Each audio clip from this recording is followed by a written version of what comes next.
Jeffrey Eastern Oakham Church of Christ our Water and at Yather home.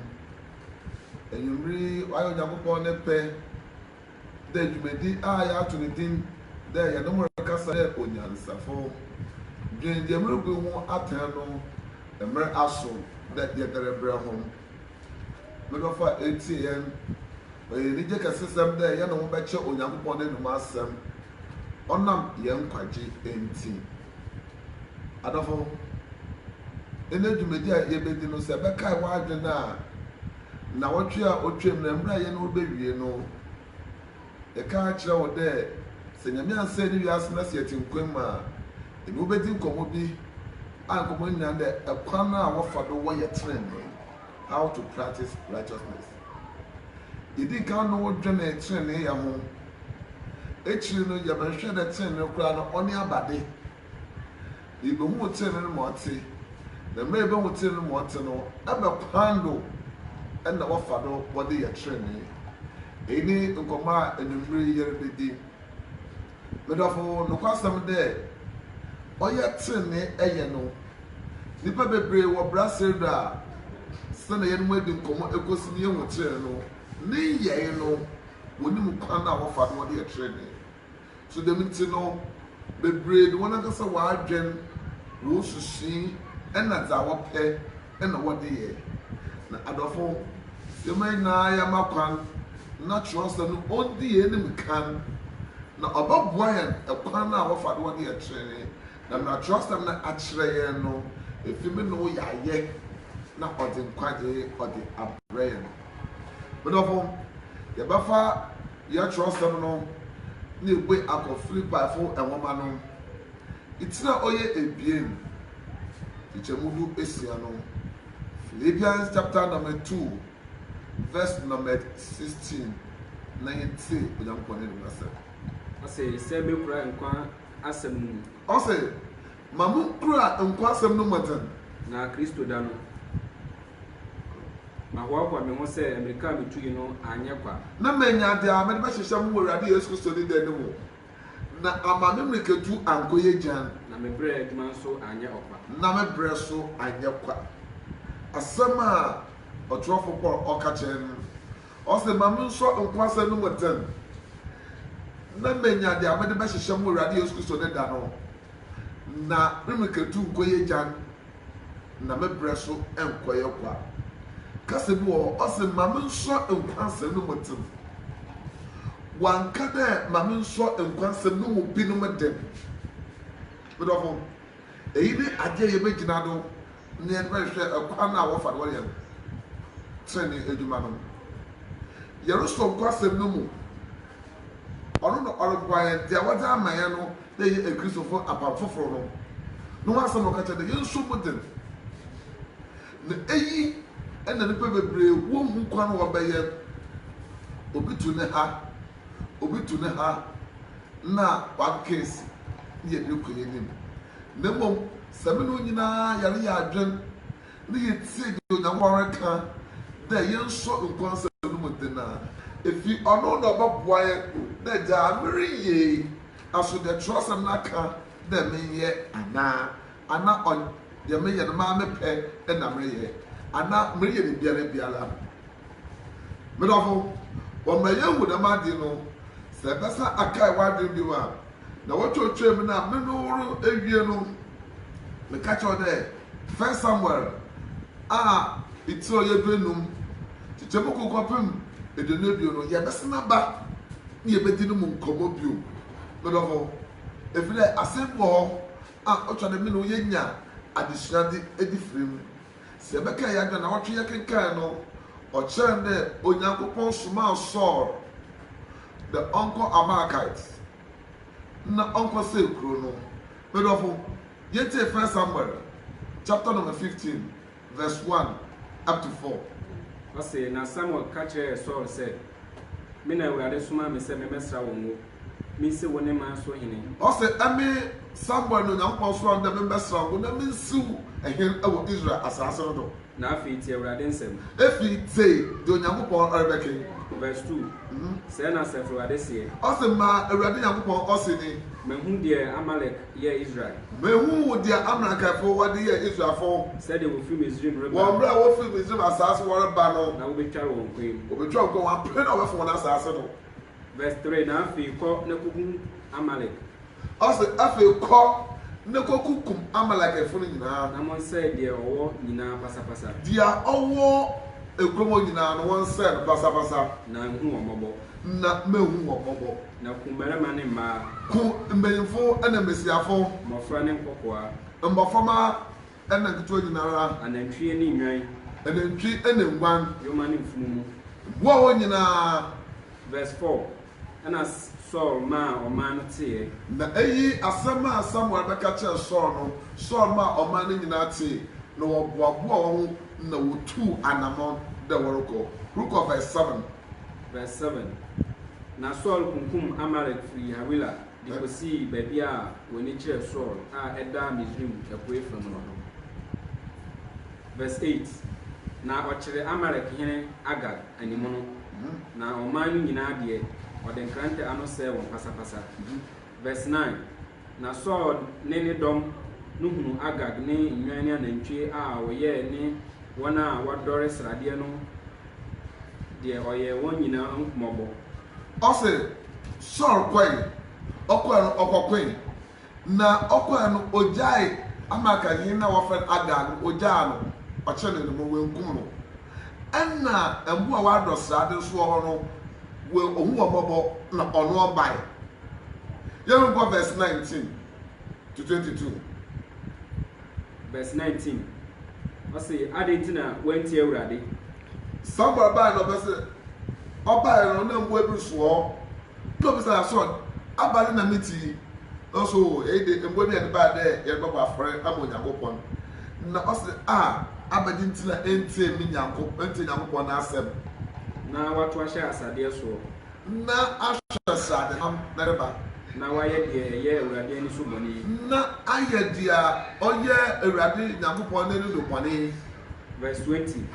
And I saw catcher Samuel said. Na so say Samuel there. Metie Awurade. Ni tie Awurade. Na makɔkwan Awurade soma me. Me kwai so. Na me de Amalek hen Agag aba. Na me de Amalek hen Agag na aba. Na masɛ Amalek pasapasa. Ma say Amalek pasapasa. Verse 21.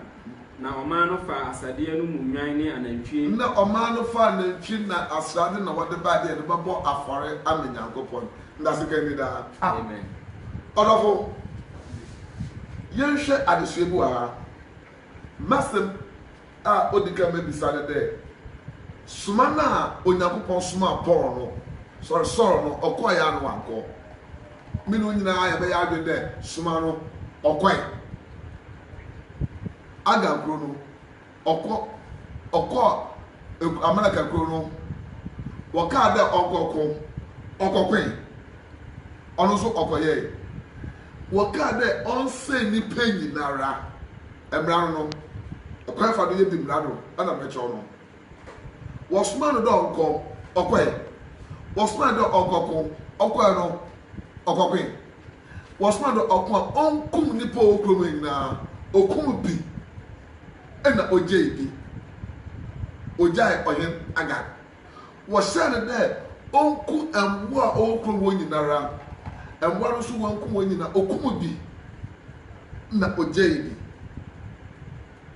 na ɔnam dɛm ade do no nti no Onyankopɔn se wɛntie na asɛm na ɔnam eduma Saul na hene efiri ne nsa bidɔfo dia mecho nyina ne dɛ ɛkɔ no yɛ fa bia bi tene no yɛnyɛ bi na yɛngye bi yɛnhwɛ deɛ yɛn ankasa yɛpɛ ɔbɛboa yɛn na yɛnyɛ na yɛngya deɛ yɛntum sɛ bɛtum ntum ma mmara no se no ɔno na ɔtwa dɛ ɛyɛ na mmara ɛreyɛ deɛ mmara no se no ɔna ɔkyerɛ dɛ ɛreyɛ tirinii adwuma ɔdɔfo yɛn no rekasa dɛ onyansene dwene ho pa na bisa ho dɛ yɛasete yɛte dɛ ekristofo deɛ mmara no se no ɔno na yɛyɛ ana na yɛyɛ so a yɛyɛ ne nyinaa ara ɛne bɛyɛ ade dɛ me no yɛnyɛ ne dɛm na sɛ yɛnyɛ ne dɛm a ɔmboa yɛn ma tirinii no yɛdum wie pɛre yɛ wɔ mu efi dɛ sɛ sɔre kɔɛ no ɛna ɔkɔyɛɛ deɛ onyankopɔn hyɛɛ ne nyinara a nkanahe de mfi ne nsa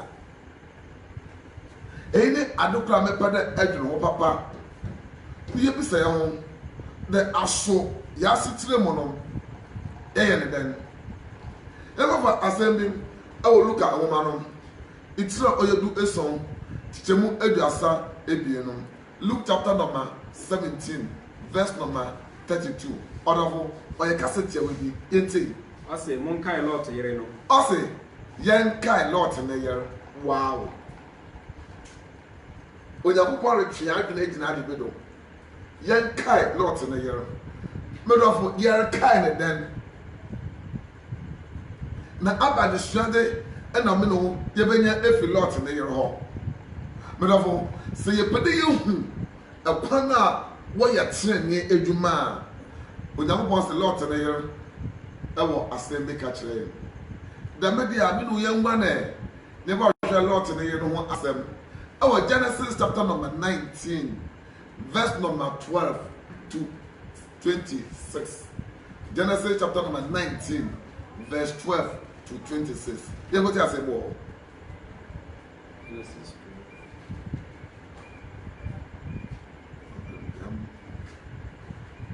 ɔsɛ hwɛ wakoa anya w'anim adɔm na wama wadɔyɛ a wɔyɛɛ me yi aso sɛ meregye ne nkwa nanso merentumi nwane nkɔ mmepɔ no so medɔfo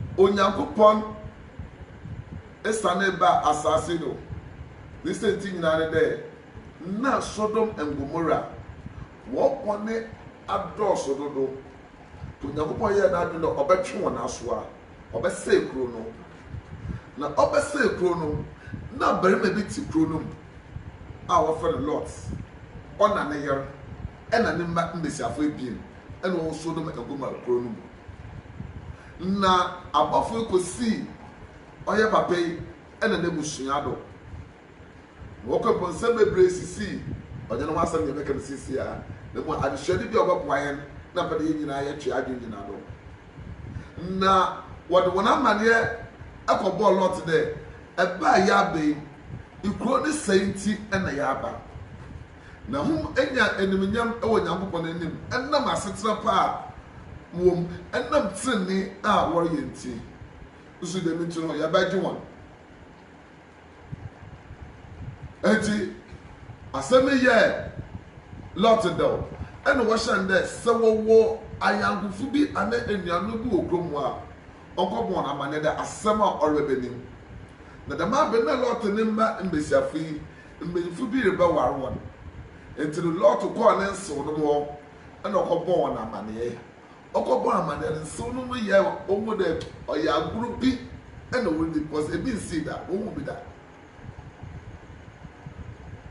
enti no mmeranteɛ wɔ de ade di agɔ na abɔfo no ɔyɛ dɛ Lot ɛwɔ ne aba wo ba nti yɛn mboa wo ɔdɔfo to ado yɛn kɔ na bɔne no amɛto me na mewu enti abɔfo yɛ dɛ Lot wɔn gua no nkɔ bepɔ no mu na ɔsrɛ dɛ mesrɛ wo yɛkɛde yɛ gua no ɔbaa ha yɛntumi nkɔ to wɔn bɔe ekuro bi hyɛ ha ne yɛn kɔ ɛwɔ fɛ no so kɔ verse 20 ɔsɛ hwɛ kuro yi na ɛbɛn sɛ wodwane kɔ hɔ ɛhɔ so a ma menwane nkɔ hɔ nso anaa na me kra anya nkwa verse 21 na ɔka kyerɛ no sɛ hwɛ metie wɔ saa asɛm yi ho nso na meremu tu kuro a wɔka ho asɛm yi verse 22 ɔsɛ yɛntɛm dwane kɔ hɔ ɛfiri sɛ merentumi nyɛ hwee gye sɛ woakɔduru hɔ ansa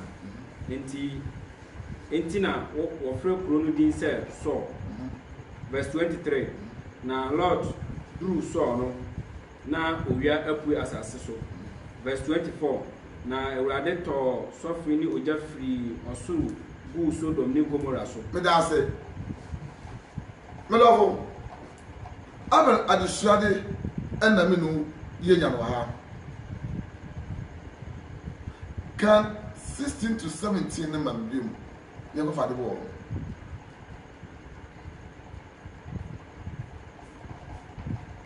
Genesis chapter 19 verse 16 to 17.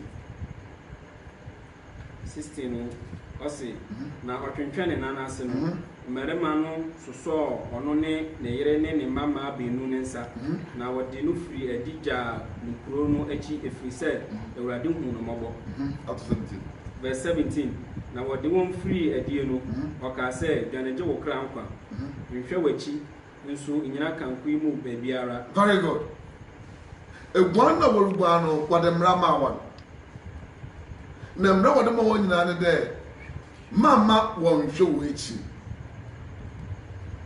Sɛ yɛmu dodo a yɛatena ekurase no ekurase kwan bɛ wɔn dɛ yɛsade tententen na wɔsade a wɔrekɔ no otum hwɛ dɛ wɔn nua ebire baa but eyi na mmara wɔ ho dɛ mama wɔn nyɛ dɛm wɔn hwɛ wɔ akyi na wɔrekɔ no Lot ne yɛ dɛm mmerɛ wɔn tum ndi do na ɔkɔhwɛ n'akyi na ɔdane nkyin esi nti wɔkɔduru kurom wɔ no na ɛyɛ ne nyɛ dɛm ɔnka ho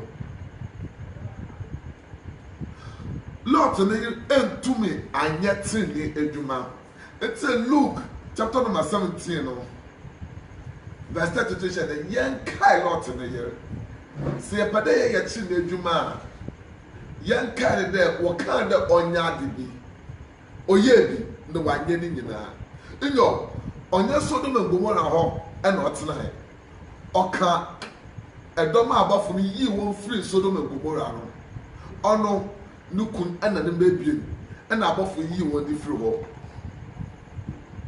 na mmom ɔrekɔ no wɔntum anhyɛ no ho do wɔntum andi mmara no do ɔyɛ bi ɔyɛ part ɔkɔɛ na wɔnkɔ wie ne nyinara ne nyinara dɛ ɔkɔhwɛ n'akyi na n'akyi na ɔkɔhwɛ no wamboa no medɔfo wamboa no wɔnduru nti esu yɛ adehyɛ de ma yɛn na de nwumri yɛ kɛkyɛw nyinaa dɛ tiri ne adwuma no yɛreyɛ ne yɛayɛ ne nyinara yɛnyɛ bi ɛnyɛ bi obi biara ɔyɛ bi na ɔgye bi no ɔtumi nyɛ kyerɛ ne sena mama mfato ɛkoro ana ebieni medɔfo yɛnsan kɔhwɛ papa bi a wɔfrɛ Abraham. Genesis chapter number 22 verse number 1 to 19 yɛnhwɛ papa nso ade bi a ɔyɛ ne yɛnkansi na me na ɔyɛ ndwira asɛm wɔ ɔse na nsɛm yi akyiri no Onyankopɔn sɔ Abraham hwɛɛ na ɔka kyerɛɛ no sɛ Abraham na ɔse minie ɔse Onyankopɔn sɔ Abraham hwɛɛ na dɔka ɔfrɛ Abraham gye dɛ eti Nyankopɔn mini kɔdu ma medɔfo. Verse 2 na ɔka sɛ fa wo ba koro a wɔde wodɔ no Isaac kɔ Moria asase so na fa no kɔbɔ ɔhyew afɔdeɛ wɔ hɔ. Fa wo ba koro ɛba koro na ɛdɔ no wayɛ specific fa kɔ Moria asase do ɔnyɛ baabi ate no mpo tu anamɔn kɔ na kɔre kɔ no so no fa no kɔbɔ afɔre kokum na fa no ba afɔre ma kɔɛ wɔ mepɔ no mu baako a mɛkyerɛ wo soɔ. Verse 3 na Abraham sɔre anɔpa tutuutu na ɔhyehyɛɛ n'afunu mu na ɔfaa n'asomafo mu baanu ne ne ba Isaac kaa ne ho na otwa ɔhye afɔre yi nyina na osi mu kɔɔ faako a Onyankopɔn kyerɛɛ no no. Na Abraham adekyee no suma a wɔsoma no ɛna de awon kɛdɛ ɔnkɔyɛ no ahogua biara ohia a ɔde bɛkɔ no ɔfae na ɔde si mu dɛ ɔrekɔ. Verse 4 na ɛda ɛtɔ so mmiɛnsa no Abraham man n'ani so. One nanto for good 3 days. Medofo, dina asɛm pa, me no kasa no nyansani. Ite jono. One nanto for good 3 days. Orkokum na nim do orkokum ne ba. Na odi aba aforo. Na ni nyande owura Nyankopɔn se dame na onye. God for your foreman. For we no say na ohunu bia ho wo echichiri. Na 3 days no na nu ohunu bia no wo echichi. Ko verse 7 man. Verse 7. Na Isaac kire neja Abraham say, "Meja, na ose minie meba, na ose hwe, ogya ne nyinani, na adwama a wode rekɔbɔ ɔhye afɔde no wɔ he." Oyaro wo. Eyi na Isaac bisa ada. Me no tu ya ba afɔre bebrebe hu bi da. Enyi na ya de kɔ ba afɔre no oni. Ye kute ja so. Na me no na ye nim da wo de aboa ene wo de bɔ afɔre. Dada. Aboa na ya de kɔ bɔ afɔre no ɔwɔ he. But for me no work kasa do nya se de dwene yu pa. So ya wo ene wo ka na ma asɛm kyerɛ. So ya wo ene ɔdɔ ba ko no obisa wo na ma asɛm ya. Kam di do ho na ka besa wo echi. Afɔre no eri nyambo. Le ma asɛm a Abraham ka kyerɛ de bande nyame bɛ de ɔbɛkyerɛ. Ntu wɔto ado wɔkɔe. Ruko verse number 10. Yanko. Verse 10 no kan there. Afi Abraham tene ne nsa fa sekan no sɛ ɔde rebekum ne ba no. Abraham wɔkɔduru hɔ. Wɔakyekyafre ɛde ato hɔ. Na ɔtɛn ne nsa fa sekan de ɔrebekum because ɛhyɛ ne nyan de onkum afra no. Ɔlɔfo to Abraham. Verse 11. Na Awurade bɔfoɔ firi soro frɛ no sɛ Abraham, Abraham. Na ɔse minie. Verse 12. Na ɔse mfa wo nsa nka abarima no nso ɛnya no hwee. Ɔlɔfo me da ase. Abraham ɔkɔe wɔsoma no. Ɔkɔe. Nyɛ no wanka dɛ ɔyɛ ne bo. Na mo hu dɛ nyame na ɔde man, nyame so nkum no. Na ɔtwe sika no ɔduru kum no. Kotama na mo kata dɛ me na me kan. Me nye nkum no. Na ɔnamɛ do ɔbɛfra Abraham ɔkyere ni. This thing nyina dɛ dia wɔka dɛ ɔnyɛ no ɔyɛ no pɛpɛɛpɛ. Nti ɛkwa na yɛfa do yɛde yɛte ne adwuma nan dɛ the waka kyerɛ no from A to Z otwa dɛ yɛyɛ no pɛpɛɛpɛ. Yɛnyɛ bi nyɛ bi na mo ne Christopher yɛ aba no yɛnyɛ ne dɛm. Yɛnyɛ ne dɛm. Yɛyɛ ne biara yɛtum kɔtena ase yɛdwene nsɛm dɛ yɛyɛ ne de a na ɔbɛboa yɛn. Yɛn de ɔbɛma chapel no ɛdɔm aba. Yɛn de ɔbɛ enigye aba chapel no. Medɔfo yɛrekyerɛ wo dɛ ɔnyɛ w'anigye ɛbɛnya wɔ chapel no mu asɛm na yɛreka. Na mmom de Nyankopɔn pɛ ɛna yɛyɛ de ma no. Ɔno na ɔboa yɛn ɛma yɛyɛ atenefo. Nti sɛ Nyankopɔn pɛ no yɛanya afa mma no a yɛyɛ atenefo a ɔnwie pɛle yɛn. Medɔfo eritim. Abraham wɔsoma no ɔkɔ kɔdi dwuma pɛpɛɛpɛ. Saul wɔsoma no ɔkɔyɛ bi na wanyɛ bi. Lot na yɛr wɔhyɛ wɔn de wɔn kɔ ofiri kuro no na mmom mmerɛ dɛm ama nhwɛ n'akyi ɔhwɛ tuwantuma nkoduru. Ɛyɛ aboa wɔn nkɔfo yi wɔnya wɔn nkwagye. Abraham yɛ pɛpɛɛpɛ no onya no nkwagye. Nti yɛhu dɛ nyamesom no ɔyɛ mmara. Nti me na meka ma asɛm dɛ Christianity is about observing laws. Christianity is about observing laws. If you cannot observe the laws, you can never be a Christian. Nyamesom ɔyɛ mmara bi. Ɔyɛ hwan ne mmara do? Ɔyɛ Nyankopɔn ne mmara ɛna yɛ dodo. Ɔno ma yɛ Kristofo. Nti sɛ yɛntumi ndi Nyankopɔn no do ne mmara no do a ɛyɛ Kristoni a ɔnyɛ yɛ. Nti ɛkwan a yɛde yɛtiri ne nyinaa dɛ yɛbɛdi Nyankopɔn ne mmara do sɛna Abraham ɔyɛɛ no. Matthew chapter number 17 verse number 27. Yɛtu yɛn nkɔle ne ma asɛm. Matthew chapter number 17 verse number 27.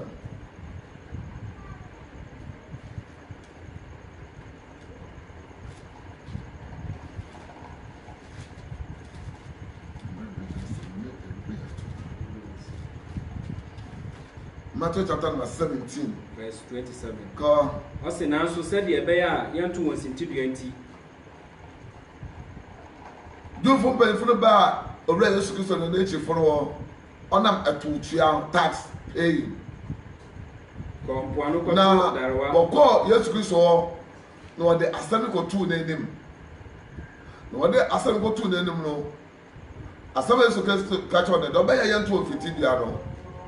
O twa de yetua eto no. Na owie no hye won de won ko empoano wodun poano na won to ankoba ko na apata obeba kane no enama wo bedi nka akyene no ubuwe na numu a won boy na num be hu dweta bra wo wo sika wo eno na fa koma mene wo ono na fa ko tua eto no bedofo house adehye bi wa ha yembi sa wo de enti Yesu Kristo na wa wade oye nyinara no enti odun fa ne sanhye no koto wo mba sika nu wo no onyi sika fa ba na obotu mu atra na mom onam tini edumenti no ose wande won ko ampara para so wo kwai and ose wande wo kwa won ko to ankobo wan ka de won ko gu esew te kaza no asomo go pada mebire ose won ko to ankoba so wo ko no ko gu asewa osoro asew and ose ankoba de nya ache na mede but o ko no bia fa do odi eduma ampa wakoto ankoba ena na ne chewan dem oto ankoba na enam wo be dikra kire no odo na wo mbe ne mo hu sika wo so ye ena wo che 1 2 3 kam ngidi de obenye sika no ampa wo che na mo dikra na wo mbe ne no wo nye sika ne frim na do twa ne wo sika no koye no wo to koye eyi no ofren eridim na do ne no ofren the area trene no. Yes, I go for Adibin Sodium, John chapter number 2, verse number 5 up to 10. Yes, Christo, Oko Aifushe be ase. Logodo Aifushe na ase no, ena ne maame, eno wokwe. Na ensa wade ye Aifo no osai. Eno Yes Christo maame Mary Banche meba, ensa na so, na ye wade ye. No catch me, mamma, metam straight. Metam straight, cry. What's this here, yes, to boy? And no papa from catching one day. The baby had to be the double catch won't be on 1 year. Then what verse 5? Verse 5. Osina, Nina say, Asumafuna say, Asumfuna say, the beer of Bestamon 1 year. The other be on 1 year. Za on Yankopona catch a year, ultra then. Ye, on what friend they had training. Ebna some okay. Go verses. Go. So now abo nsu hina isia sisi ho. No say nsu ehina kutu esia elo sisi ho. Said the Juda ahudiri watie. Ba ko betumi agi su hina mienu ana miensa. Go. Verse 7. Jesus say one say, "Mumfa nsu nhihye hina yi mama." No, also one day nsu no one shen a mama toto fill to the brim. Safa blofona. One shen a matoto. One kind one shen is missing. Anafa. No more a mama. You be say what day or the phone. It's Jesus Christ on to me now my day. Na ehirano onyam ensan mission man na obotum. Na mom also one day one shen nsu no ema. Go. Verse 7. Jesus say one say, "Mumfa nsu nhye nyina mama na wo hye no ma kentem." Na je Jesus Kristo kan no nkofo de ye no pepepe. Verse 8. Na wo say one say, "Afi Moses amfa nkoma edidi hwefo no." Na owie no so nsu na wa hye mama se na me kan no wo se samfa komo. Na wo sa de komo wo no wo de nsu no ada no ensa. Some a toilet let the men salpono. I had Dawson the wedding camp 1 woman. No, or of what Yan Recassa de Unyan Safo. Do you know what pa? Do the master moon? nehu de nyamesom na yesom no onye de yepe ena yeye na mo do nyame pe ena yeye sankofi wan hyensu na mama gase mesi no hyensu na mama ntiro ensa no so ebai mo bra me no ntere mu akwawie no yakofa se bi wo John enwoma no itire oyedu baako chichemu eduasa awotwe dukopim eduanan anano John chapter number 11 verse number 38 to 44 okasafa Lazarus na owi mecho oyen Lazarus no Yesu nyako Lazarus owi Yesu konya no yakofa de hwe bi so ore famra brafo yanko verse 38 ena Yesu gu ahome ne mu biu na oba eda no so Yesu Kristo ko ba bia wo sie Lazarus no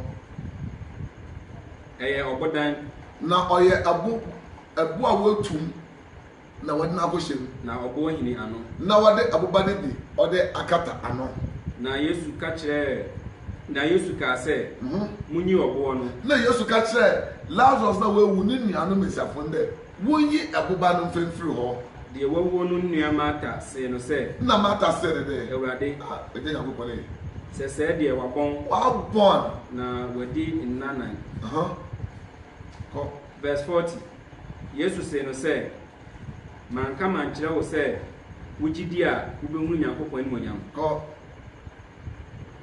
verse 41 ena woyi obo no enti no wote Yesu Kristo na asem na wopia aboba no na Yesu ma nani so ka se na Yesu Kristo ma nani so no oka de eja Nyankopɔn medawase na etie no emre na so onwenu nya na wo ba so mi hye wenu nya ebra de hwa de afarwa o se mbesiafo de won pia aboba no ampa wo pia oye ene wo pia ene wo kwampia ni nyina ka Lazarus obaji do abafaro pe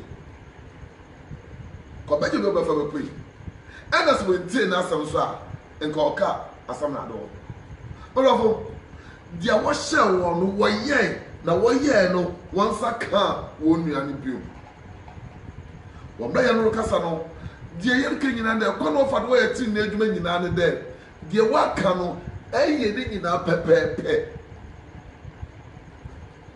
etime no ye Kristofo ne ye pe enkwaji ewo ya abrabo yi eyi nye ya botai de nna ya ati da masemi de Nyankopɔn aka no ye nye ne pepepe no ono na ode nkwaji bebre Mary no kura no Luka homa no itira oye enum chichemu anan kwapim eson no Luke chapter number 5 verse number 4 to 7 Luke chapter number 5 verse number 4 to 7 other for you tell for him answer I say na ujai kasa no oka kire Simon say san kwa de edo Peter okopo anaduni nyina no we nya nam na wasa wo bae oboto ra Yesu Kristo na de wanye ya man no Yesu Kristo say wan sa won kogu ko na mun kogu masa wunyinam na won kogu asaw no ewo sun no so wunyinam no verse 5 na Simon bua say Simon bua say ne de owura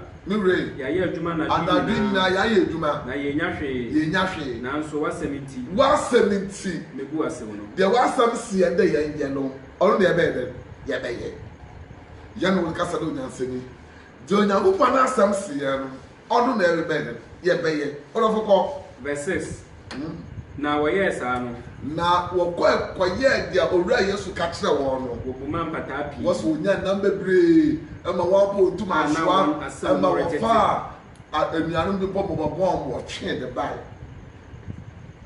medofo so oye no ka da won ko ena wan kwa nka dem da no wada dry ponya hwe fa gu kotoku osi onnam de akenti oye woni ma 70 no you will be our boss no ye akenti me janso ebe ne ye beye no oye dem pepepe no wonya ho faso enti enyumri ye be power ya asem nyina ne titi na ntetie ne ekwa no fa do ye tini edwuma nyina ne de waka no ye beye de pepepe na ye ne dem a ono ena o me ye atenefo Nyankopɔn ma ho nyansa o ma ho nimdi ni ye hu dem adi efi nareko ye nyemfa nhye ne nimnyam na ɔbɛboa yɛn na yɛayɛ atenefo Onyankopɔn n'anim ɔyɛ mepa no one say ni wiase de atinkoma na wɔtwe besi no yɛbɛsa ne nkɔmɔ foforɔ de abrɔ a ɔyɛ mpaebɔ nipa bebree nim kwan a wɔfa do wɔde bɔ mpae nipa nim ehyehyɛ a ɔwɔ mpaebɔ ho yɛba bɛdoro ho mma yɛhu dɛ yɛpɛ dɛ yɛyɛ tene adwuma no a deɛ wɔaka no yɛbɛyɛ pɛpɛɛpɛ no yɛnom ɛbɛbɛsusu dɛm nyama ho ɛfiri dɛ sɛ bɛka yɛ a yɛne wo hyɛ ase ɛbenade ne yɛn nkwa yɛbɛhu mmara yɛn nkwa te yɛbɛhu dɛ ɔtwa dɛ yɛn nkwa yɛde yɛakyene ade bi oyɛ dɛ ekristofo yɛne Nyankopɔn di nkɔmmɔ paa mpaebɔ ne ebi adeɛ ne Nyankopɔn di nkɔmmɔ na dɛm nkɔmmɔ ne yɛne Nyankopɔn di wɔ mpaebɔ no ɛbɛkwa ne wɔfa de wɔyɛ no yɛba abɛdwene ho sɛ nyame ansɛ ne wiase a nyame nka yɛ nyinaa ho ɔhyɛ nyinaa ɛwɔ n'adom nti amen.